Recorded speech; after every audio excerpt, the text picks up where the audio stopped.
পরিচিত মানুষ যখন সামনে এসে দাঁড়ায় আর তখন যদি তার নাম মনে না থাকে, ভুলে যান, তখন কি বিব্রতকর অবস্থা, কি অস্বস্তিকর অবস্থা।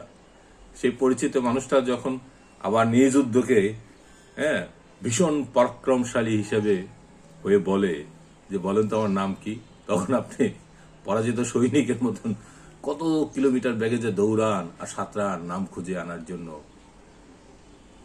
এরকম পরিস্থিতিতে কয়েকবার পড়েছি। একবার বইমেলায় এক তরুণী এলেন, খুব সুন্দর করে সেজে।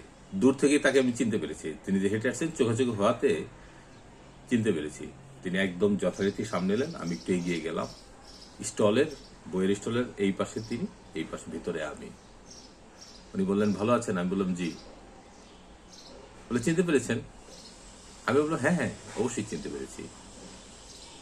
উনি তখন সেই মোক্ষম প্রশ্নটি করলেন, জান বের করা প্রশ্ন, বলেন তো আমার নাম কি।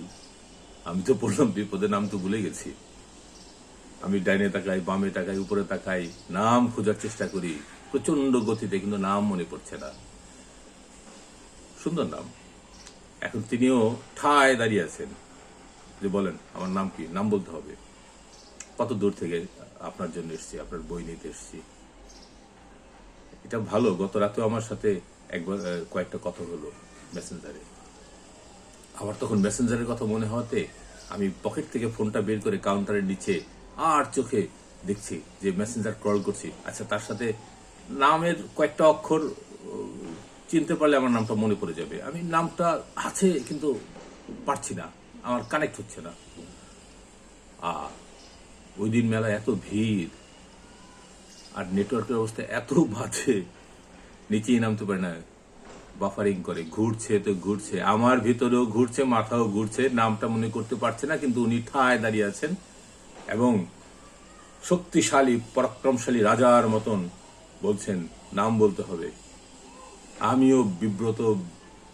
আমি বললাম যে নামটা তো মনে আছে কিন্তু এই মুহূর্তে কানেক্ট করছে, না না আপনার নাম বলতে হবে। উনিও একটা স্টেজে দাঁড়ালেন, আমিও পরাজিত সৈনিকের মতন আরো নত মস্তিষ্কের মতো বললাম যে হ্যাঁ নামটা মনে পড়বে। এখন নাম মনে না পড়লে সাধারণত আমরা কয়েকটা কৌশল অবলম্বন করি বই লেখার সময়, যে আপনার নামের বানানটা কি, মানে আরো কিছু প্রশ্ন করলে আমরা বুঝতে পারি, বা আপনি বইটা কি নামে দিব, হ্যাঁ এইসব বলি। কিন্তু এই ওনার ক্ষেত্রে এইসব প্রযোজ্য না। উনি বলেন আমার নাম বলতে হবে। কয়েক মিনিট কেটে গেল, মাঝে মেলায় প্রচন্ড ভিড়, এদিক থেকে ডাকে, এদিক থেকে ডাকে,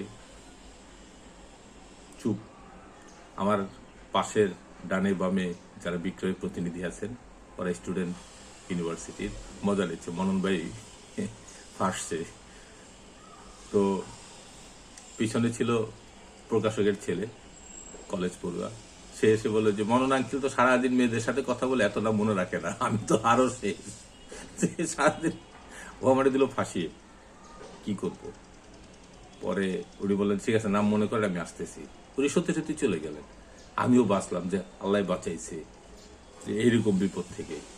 ওমা, ঠিকই 1 ঘন্টা পরে এলেন এবং ওনারে দেখে যথারীতি আমার পিত্তি শুকিয়ে গেছে। আর উনি যাওয়ার পর আমি ভুলে গেছিলাম যে ওনার নাম খুঁজতে হবে, এবং উনি যেই আসতেছেন আবার নাম ভুলে গেছি, অথবা নাম মনেই পড়ে নেই। কি বিপদ। উনি এসে আবার বীর দর্পে দাঁড়ালেন এবং বললেন নাম মনে পড়ছে। আমি বলছি নেটওয়ার্ক কাজ করতেছে না।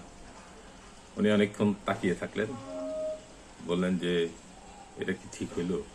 আমি বললাম দেখেন আমার না করোনার পরে আমার নাম ভুলে যাই, এটা সত্যি কথা। করোনার পর থেকে আমি ওই যে টিকা নেওয়ার পর থেকে নাম মনে থাকে না। আমার পাশে কলিগ ব্রাত্য থাকতো, দীপ্ত টিভি থাকতো, ওর নামে মাঝে মাঝে ভুলে যেতাম, অমুকের নাম ভুলে যেতাম।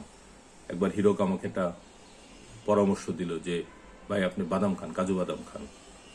আমি কারণ বাজার থেকে ম্যানেজার দিয়ে কাজু বাদাম আনালাম, টেবিলে রাখি, খেতে ভুলে যাই। যখন আশেপাশের লোকজন খায় তখন মনে পড়ে যে নাম মনে রাখার জন্য বা ঘটনা মনে রাখার জন্য তো আমি এই বাদাম এনেছিলাম। তো ভদ্র মহিলা ঠায় দাঁড়িয়ে এলেন, তারপর তার ফোন বের করলেন, তার সাথে আমার কনভারসেশনের একটা অংশ দেখালেন, তখন তার নাম মনে পড়লো। আমি বললাম হ্যাঁ হ্যাঁ হ্যাঁ, আসলে আমার ফোন কাজ করতেছে না নেটওয়ার্কে। গতকাল এরকম এক ঘটনা ঘটলো। মেলায় ঢুকতেছি আর ওই ভাই হাসতে হাসতে বললেন, কেমন আছেন? আমি বললাম, জি ভালো। চিনতে পেরেছেন? আমি বললাম, হ্যাঁ চিনতে পেরেছি, চিনবো না কেন? বলেন তো আমার নাম কি? আমি তো পড়ছি বিপদে, নাম তো মনে পড়তেছে না। তার বহু আগে তার সাথে কাজ করেছি একই নাটকে। এখন সে স্বাস্থ্য মাস্ত হয়ে, গালে গোস্ত মুস্ত হয়ে, তাই বিশাল অবস্থা। তার সাথে কয়েকদিন আগে একটা কাজে হওয়ার কথা ছিল, তার একটা স্ক্রিপ্ট, ওটা হয় নাই, কারণ তিনি বাজেট অ্যাফোর্ড করতে পারেন নাই, ওই জন্য হয়নি। পরে এখন বিপদ, কিন্তু ঘটনা মনে পড়ছে যে তিনি অভিনেতা ছিলেন, তিনি নাগরিক নাট্যাঙ্গন করতেন, অমুক করতেন তমুক করতেন। পড়তে পড়তে পড়তে পড়তে উনি ঠায় দাঁড়িয়েছে যে আপনার বই নিতে এলাম, আপনি নামটা ভুলে গেলেন। আমি বলছি যে করোনার কথা বললাম, যেটা বাস্তব। পরে শেষের নামটা আমি হোয়াটসঅ্যাপ চেক করে নামটা পেয়ে গেলাম, বললাম যে আপনার নাম এমন, অনেকক্ষণ পরে।